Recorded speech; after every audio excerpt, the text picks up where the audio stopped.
सोनी जी से, जो कि जनसंघ के ज़माने से भारतीय जनता पार्टी से जुड़े रहे, बीजेपी के कद्दावर नेता, लोकतंत्र सेनानियों को पूरे देश में उन्होंने एकजुट किया और एक ऐसा आंदोलन सहकारिता का जो रहा उसके झंडा बरदार भी रहे। लंबे समय तक सहकारिता को मजबूत बनाने में इनका किरदार रहा और बीजेपी के थिंक टैंक्स में भी शामिल किए जाते हैं। बहुत बहुत धन्यवाद सर, IBC 24 जनसंवाद नरसिंहपुर के इस मंच को ज्वाइन करने के लिए।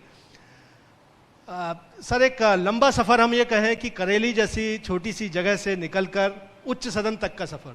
सबसे पहले तो ये निजी मैं सवाल आपसे पूछना चाहूँगा कि जिन राह से निकलते हुए आप यहाँ तक पहुँचे हैं, आप क्या कहेंगे कि सियासत जिस तरह से बदलते भी आपने देखी है, पहला कमेंट आपका मैं ये चाहूँगा कि मौजूदा दौर में जो सियासत का पैटर्न है, ख़ास तौर पर तल्ख टिप्पणियाँ आरोपों प्रत्यारोपों की चल रही हैं, उसको लेकर आपका पहला कमेंट मैं जानना चाहूँगा, फिर सियासी सवाल आपसे तमाम किए जाएंगे। राजनीति का वर्तमान में पॉलिटिकल सिनेरियो काफ़ी बदला है। हमें याद नहीं आता कि एक आदमी इतने कम समय में हिंदुस्तान के हर आदमी को कैसे छू सकता है। समाज के पूर्व पूर्व में जो पुरानी राजनीति थी उस सब को वर्तमान में परिवर्तित किया है और रचनात्मक फेज अब लोगों के जहन में उतर रहा है। जो पॉलिटिकल सर्किल अनास्था का विषय हो रहा था नेताओं के आचरण के कारण, उसको हमारे प्रधानमंत्री माननीय नरेंद्र मोदी जी ने बहुत ताकत से फिलअप किया है और पॉलिटिकल सेक्टर के प्रति आस्था आना शुरू हो गई है। सर, लोकतंत्र सेनानियों को जो आपने एकजुट किया देश भर के, और हम कहें कि ये कानून भी आप लोगों की मांग से बना, पेंशन जो दी जाती है, कांग्रेस उस पेंशन को लेकर सवालिया निशान उठाती आई है कि ये पेंशन कितनी जायज़ है। देखिए, ये पेंशन नहीं है, ये लोकनायक जयप्रकाश नारायण सम्मान निधि है। और आपको बता दें कि हम लोगों ने किसी तरह की डिमांड नहीं की है, लेकिन कभी जॉर्ज फर्नांडिस जी ने इसको आज़ादी की दूसरी लड़ाई कहा।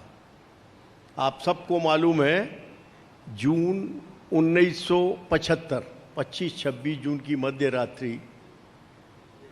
बिना कोई जनता के इशू के इलाहाबाद हाई कोर्ट से फैसला रद्द हो गया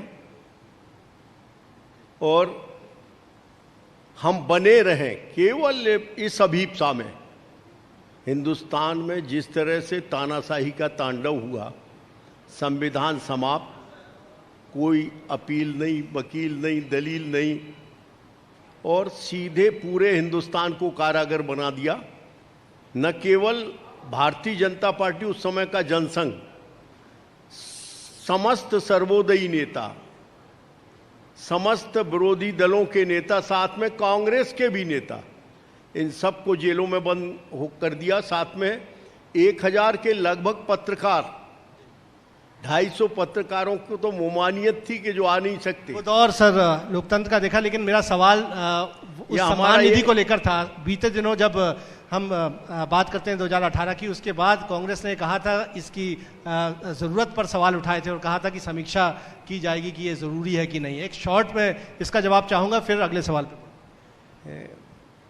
ये अपने आपातकाल के संदर्भ से हमारा ये कहना कि ये एक तो पेंशन नहीं है, सम्मान निधि, और दूसरी चीज 21 माह लगातार, और कितना लोगों का नुकसान हुआ उनके जीवन के लिए। जिन भी स्टेटों ने, आपको मालूम है, स्वतंत्रता संग्राम सेनानियों को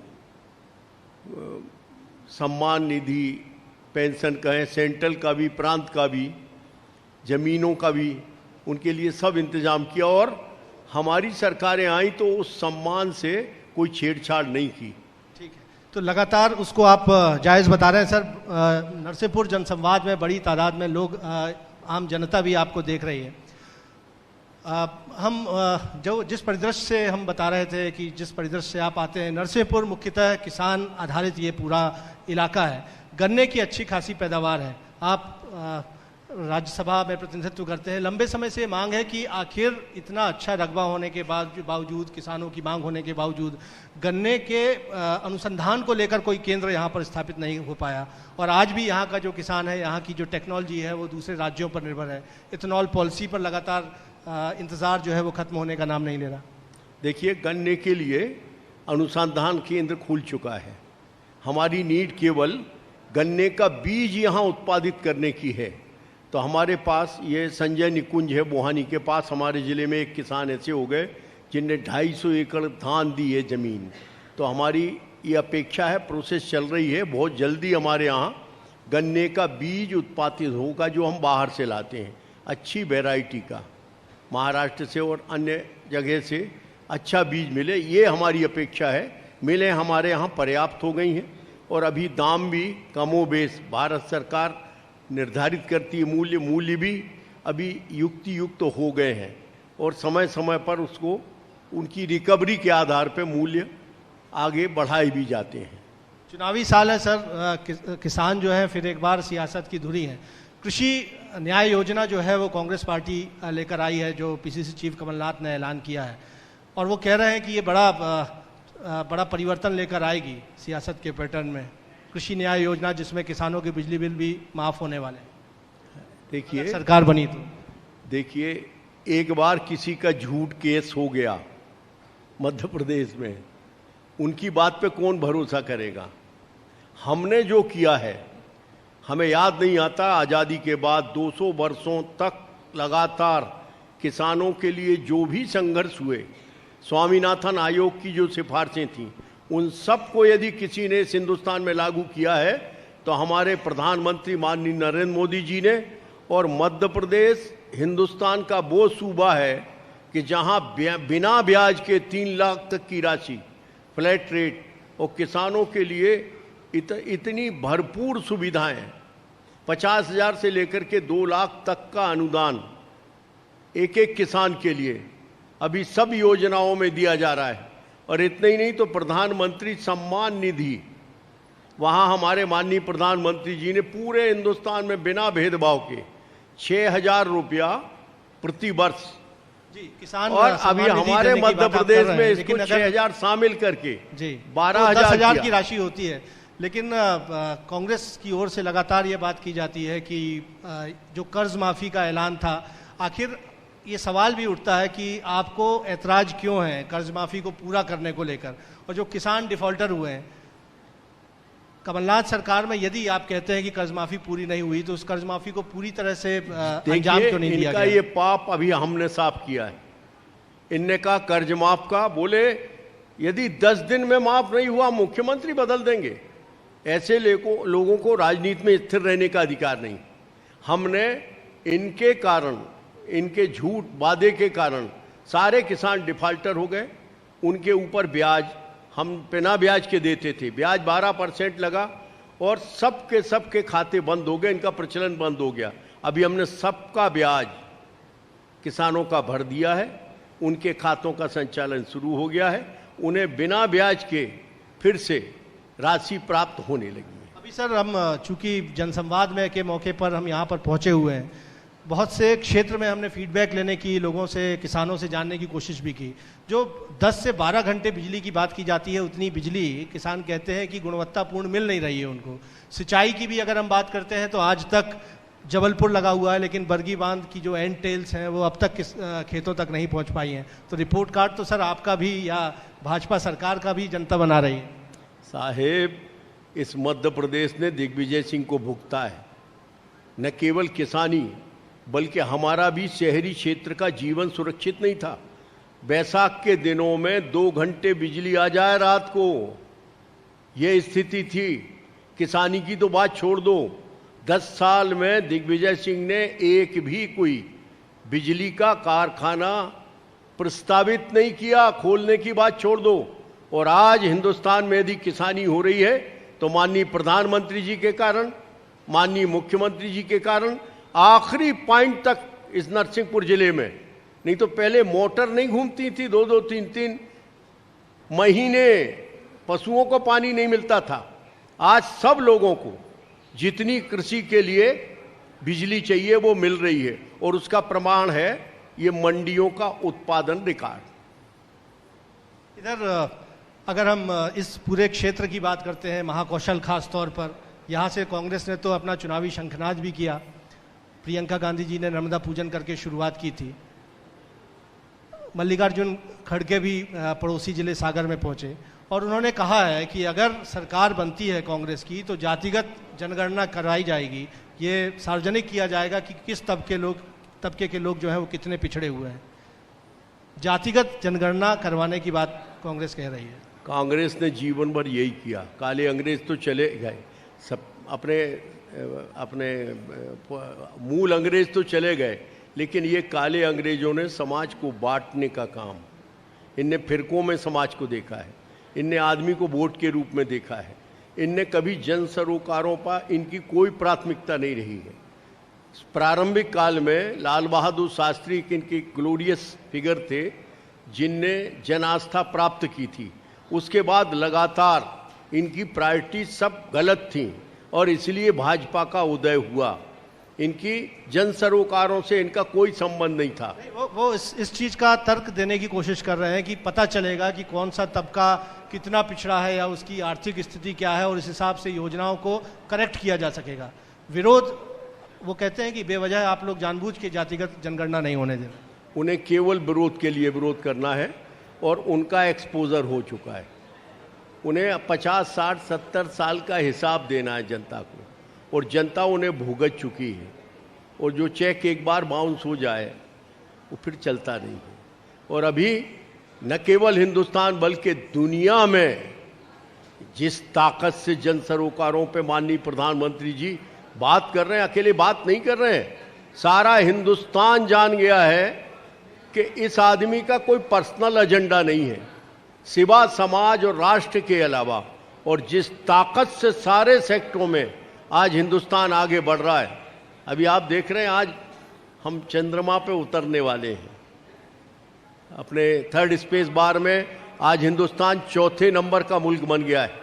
आज आयुध के मामले में हिंदुस्तान का कोई मुकाबला नहीं है। ये तमाम बातों को आप, उपलब्धियों को गिना रहे हैं, लेकिन वहां पर उच्च सदन में आप बैठते हैं, समूचा विपक्ष जो है वो एकजुट है, और इस इंडिया शब्द से लेकर इतनी आपत्ति आप लोगों को क्यों है?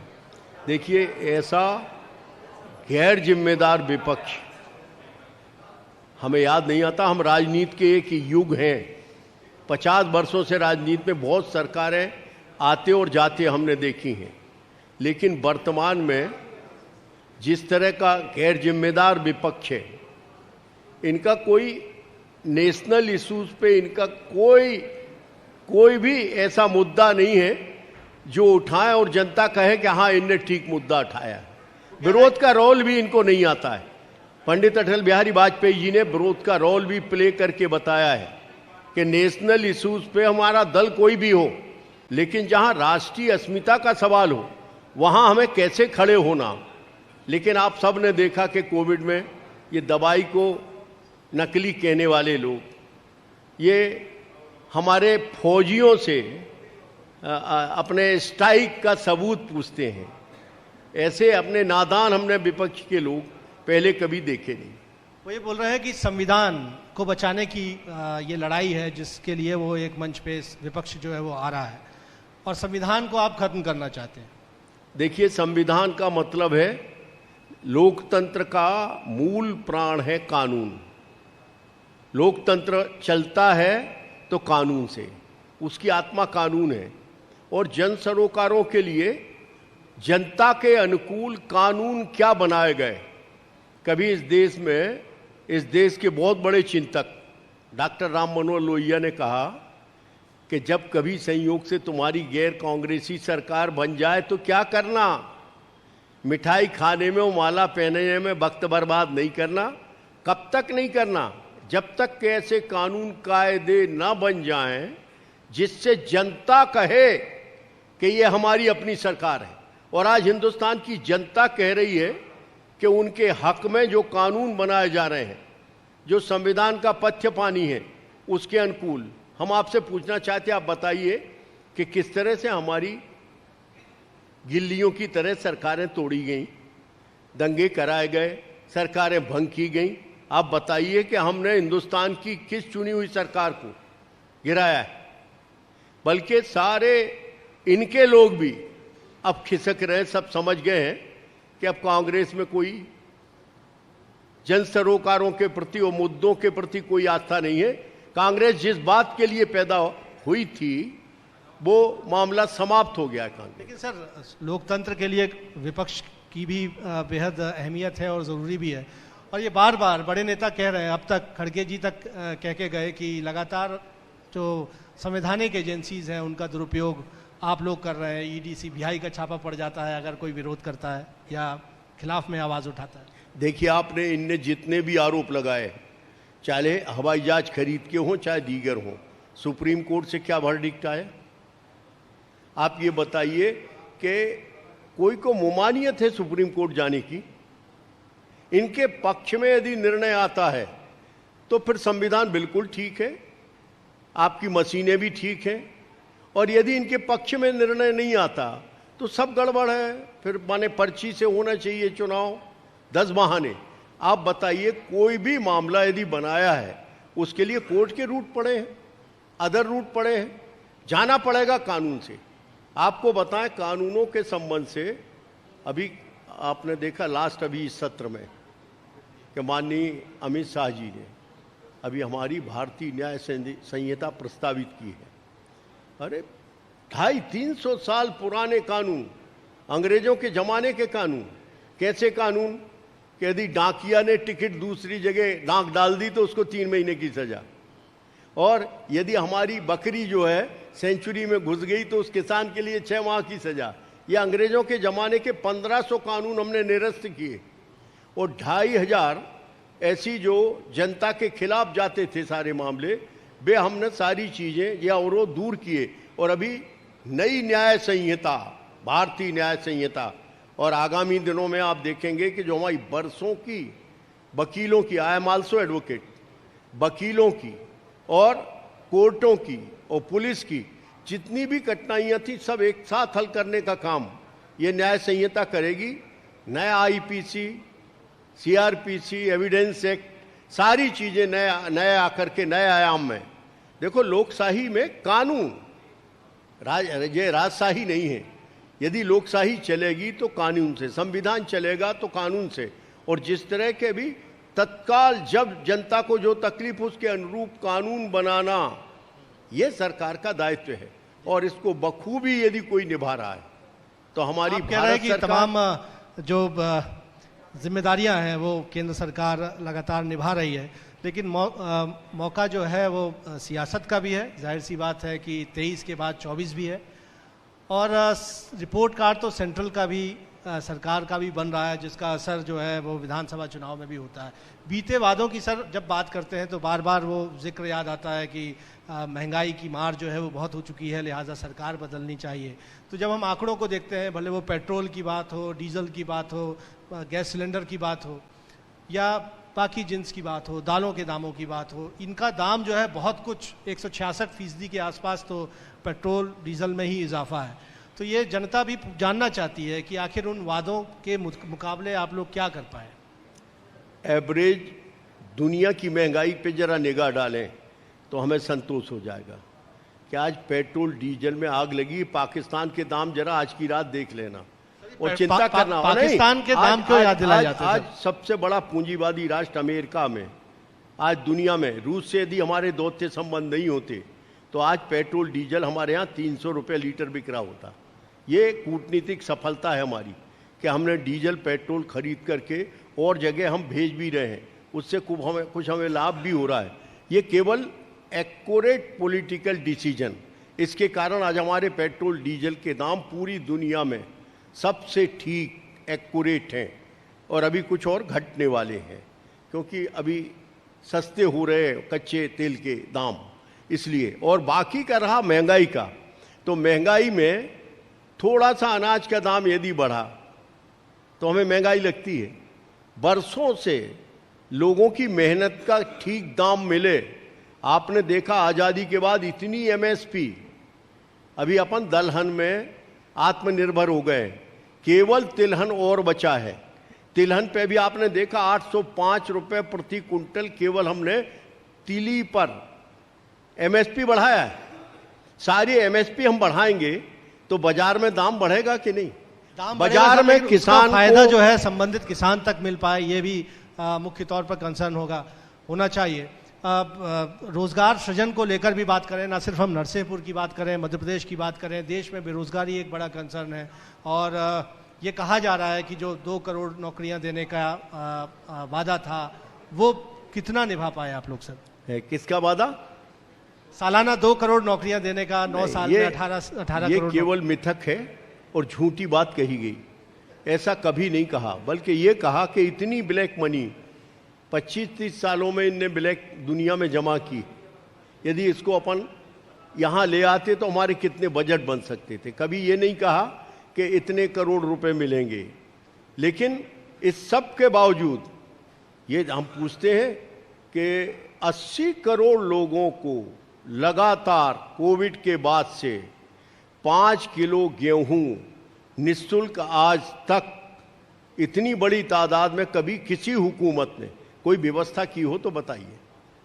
इधर सर मध्य प्रदेश की अगर बात करते हैं तो टिकटों के ऐलान में बीजेपी ने एक तरह से बाजी मारी है, उन 39 सीट्स पर कैंडिडेट्स घोषित कर दिए हैं। लेकिन कई जगह सर हम कहें कि भीतर खाने में बड़ा बवाल सा मचा हुआ है। कुछ दावेदार सार्वजनिक तौर पर, छतरपुर में आपने देखा होगा कि रोती नजर आई, निवाड़ी में एक बीजेपी की नेत्री ने इस्तीफा भी दे दिया पद से। बहुत से असंतुष्टों की तादाद भी ज़्यादा है, तो ये चुनावी समीकरण ना प्रभावित कर पाए, किस तरह से आपको लगता है इसका? अभी जितना युक्त तरीके से हमारे यहाँ चिंता हो रही है, और अभी जो हमारी 39 सीटें घोषित हुई हैं, बहुतायत जनता की तरफ से जो रिस्पांस है, जनता की तरफ से जो भर्सन है कि बहुत ठीक लोगों को दिए हैं। अब 19-20 महत्वाकांक्षी लोग हैं और अभी सब किस्म के लोग हमारे साथ भी हैं, तो उसमें से इक्का दुक्का कोई ऐसा तो ये कोई इतना नहीं। लेकिन टोटल इन ऑल आज़ादी के बाद से आपने देखा कि पहले भी बहुत सी सरकारें स्टापल हुई तो हमारे लोग नहीं गए। और अभी टिकटों के वितरण हमें मालूम है कि जो हमारी प्रक्रिया है वो बहुत साइंटिफिक, ठीक और जनता के अनुकूल निर्णय होगा। जनता जिसे चाहेगी वो प्रत्याशी। आपने कहा कि बहुत से किस्म के लोग भी अब आ गए हैं, तो जिस तरह से 2018 में बड़ी तादाद में 18 के बाद जब 20 में बाई इलेक्शन में बड़ी संख्या में कांग्रेस पार्टी के लोगों ने ज्वाइन किया, आज वो टिकट के दावेदार भी हैं, बहुत से उपचुनाव में भी जीत कर आए। तो ये सर आप सवाल मैं इसलिए पूछ रहा हूँ कि जब जनसंघ से के समय से आप भाजपा को देखते हैं, पुराने कार्यकर्ताओं को देखते हैं, और उनको जब उपेक्षा होती है, भले वो टिकटों के चयन में हो या संगठन में पद देने पर हो, तो ऐसे में तकलीफ तो उनकी जायज़ है सर, और ये कहीं ना कहीं स्ट्रक्चर को प्रभावित तो करती है, जनभावना को। हमारे यहाँ हमारी अपेक्षा है, हम तो 140 करोड़ लोगों के लिए काम करते हैं, कोई बेन नहीं है। जनता के अच्छे लोग जो अच्छे काम करके हमारे साथ आए। एपीजे अब्दुल कलाम जी का हमने इजाद किया। अभी आपने देखा विदेश मंत्री जी ब्यूरोक्रेट्स के बीच में से आकर के किस तरह के मानदंड स्थापित कर रहे हैं। तो ये देश की ज़रूरत भी है, जो अच्छी प्रतिभाएं हैं और हमारे विचार के साथ जुड़ना चाहते हैं, इसमें कोई आपत्ति नहीं। लेकिन फिर भी हम कहेंगे कि हिंदुस्तान भर में जितने राजनीतिक दल हैं उसमें हमारे यहाँ जो चयन की प्रक्रिया है वो काफ़ी युक्त है और हमारे कार्यकर्ताओं के अनुकूल है। कार्यकर्ताओं से ज़्यादा हम कहते हैं, हमारा नीति वाक्य है, आदमी से बड़ा दल, दल से बड़ा देश। उनके लिए आदमी बड़ा है देश से, इसलिए सारी गड़बड़ है। इधर सर महाकौशल में हम नरसिंहपुर जनसंवाद को यहाँ संचालित कर रहे हैं, महाकौशल की बात करेंगे। प्रतिनिधित्व जो कैबिनेट में मिलना था वो मिला नहीं जितना पिछली सरकारों ने दिया था, और ख़ासतौर पर जो लास्ट गवर्नमेंट थी कमलनाथ सरकार, उसने तो अच्छा खासा प्रतिनिधित्व यहाँ पर दिया था। कांग्रेस कहती है एक बहुत बड़ा मुद्दा है, सियासी तौर पर बीजेपी ने उपेक्षा महाकौशल अंचल की है, और इसका खामियाजा जो है बीजेपी को इस चुनाव में उठाना होगा। इसका जवाब तो यार तुम्हारे कहने से नहीं होगा, इसका जवाब जनता देगी, और शायद आजकल में कोई आपको निर्णय मिल भी जाएगा महाकौशल के संदर्भ से। तो हमारे समय समय पे हमारे यहाँ समीक्षा होती है, और जैसा करना चाहिए। आपने देखा कि राज्यसभा से हम भी महाकौशल से गए हैं। अभी आपने देखा कि हमारे बहुत अच्छी कार्यकर्ता जो कभी पार्षद हुआ करती थी, हमारे वाल्मीकि जी, वो अभी राज्यसभा में गई हैं। ऐसे सिलेक्शन कोई करके बताए। आम कार्यकर्ता कहता है कि निर्णय ठीक है पूरे मध्य प्रदेश में। तो क्या सर ये डैमेज कंट्रोल माना जाएगा कि महाकौशल, बुंदेलखंड, विंध्य, कम से कम यहाँ से एक एक मंत्री मिल जाएगा सर?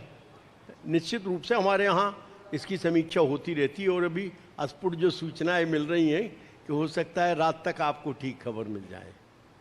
जातिगत समीकरण साधते हुए हम माने कि नरसिंहपुर को भी एक मंत्री मिल सकता है कैबिनेट? डेमोक्रेसी में जनता के अनुकूल, वैसे हमारा जिला ये जातिवाद से बहुत दूर है। ये वो जिला है जहाँ एक वोट के हरि विष्णु कामत अकेले, उनने विवाह भी नहीं किया था, आईसीएस थे, कलेक्टर थे, यहीं स्वतंत्रता के आंदोलन में शामिल हुए, संविधान निर्मात्री समिति, एक वोट के उन्हें हमने सांसद चुना। माननीय सुंदरलाल जी पटवा, उनकी कोई बिरादरी नहीं, उनको हमने, सरताज सिंह जी, उनकी कोई बिरादरी नहीं थी, हमने उनको सांसद चुना। हमारे यहाँ योग्यता को पूछने वाले लोग, मानने वाले लोग हैं और जनता सब चीज़ों का निर्णय करेगी कि ठीक क्या है। सर इसमें कुछ मंत्रिमंडल विस्तार पे बातचीत हो रही है, तो आपको लगता है कि कुछ विलंब कर दिया महाकौशल को प्रतिनिधित्व देने में? हालांकि उम्मीद है कि कम से कम एक मंत्री तो यहाँ से मिलेंगे, लेकिन क्या देर कर दी सर? देखिए, यथार्थ यही है कि हर क्षेत्र से ठीक रिप्रेजेंटेशन हो, जिससे कि काम सरलता से, उनका परिचय क्षेत्र रहता है, उनका जाना हुआ क्षेत्र रहता है, उनको प्रायोरिटीज मालूम है। इस नाते वैसा प्रतिनिधित्व सबको देना चाहिए सरकार में, और हमारे यहाँ इसका विचार बिल्कुल समय समय पे होता है। 38 सीटें सर महाकौशल की, हम कहें कि सत्ता की चाबी भी होती हैं। 18 में हमने देखा कि बड़ा सेटबैक यहाँ पर बीजेपी के लिए था। 38 में से आप 13 सीट पर रह गए थे, 24 से घट के 13 पर हो गए थे। इस बार महाकौशल से हम ये लगभग कांग्रेस ये कह रही है कि उनका सीएम फेस जो है वो भी महाकौशल से आ रहा है, उपेक्षा की बातों को भी वो सियासी तौर पर उठाया जा रहा है।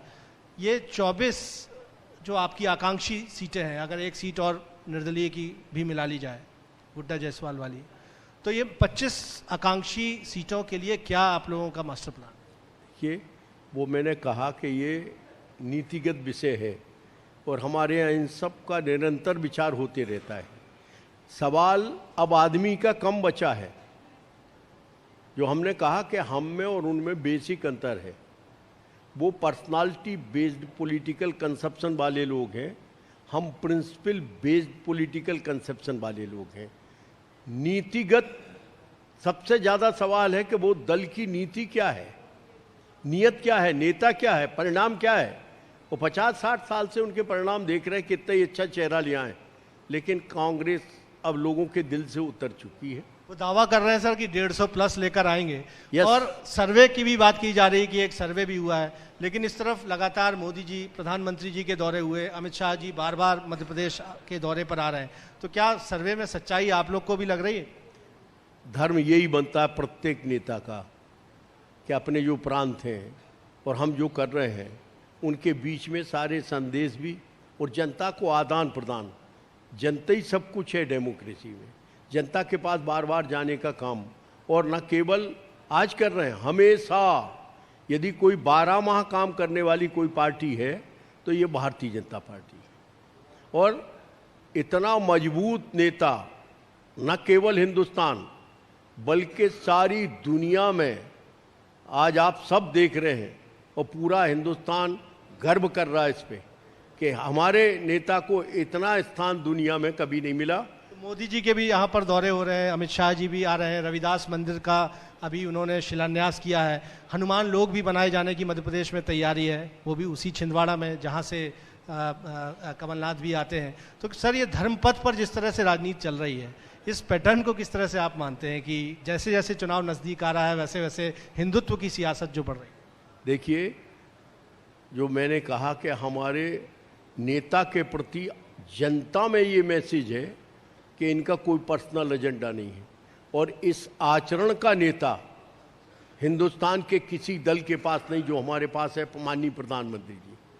और देश ने अभी तक जितने निर्णय किए हैं हमेशा मजबूत हाथों में देश को सौंपा है, और प्रधानमंत्री नरेंद्र मोदी जी से मजबूत हाथ आज हिंदुस्तान में किसी दल के पास नहीं है।